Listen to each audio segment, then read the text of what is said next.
ಸಾರ್ಥಕದ ಬದುಕಿದೆ. ಯೋಗ ಮಾಡಿ ಯೋಗಿಯಾಗು ಸಾಧನೆ ನಮ್ಮೊಡನಿದೆ. ಯೋಗದಿಂದ ರೋಗ ದೂರ ಸಾರ್ಥಕದ ಬದುಕಿದೆ, ಸಾರ್ಥಕದ ಬದುಕಿದೆ.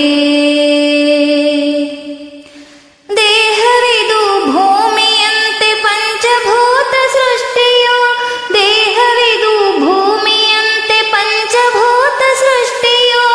ಅರಿತು ಬಾಳೆ ಸಗ್ಗವೋ, ಮರೆತು ಬಾಳೆ ನರಕವೋ. ಅರಿತು ಬಾಳೆ ಸಗ್ಗವೋ, ಮರೆತು ಬಾಳೆ ನರಕವೋ. ಯೋಗ ಮಾಡಿ ಯೋಗಿಯಾಗು ಸಾಧನೆ ನಮ್ಮೊಡನಿದೆ. ಯೋಗದಿಂದ ರೋಗ ದೂರ ಸಾರ್ಥಕದ ಬದುಕಿದೆ. ಯೋಗ ಮಾಡಿ ಯೋಗಿಯಾಗು ಸಾಧನೆ ನಮ್ಮೊಡನಿದೆ. ಯೋಗದಿಂದ ರೋಗ ದೂರ ಸಾರ್ಥಕದ ಬದುಕಿದೆ.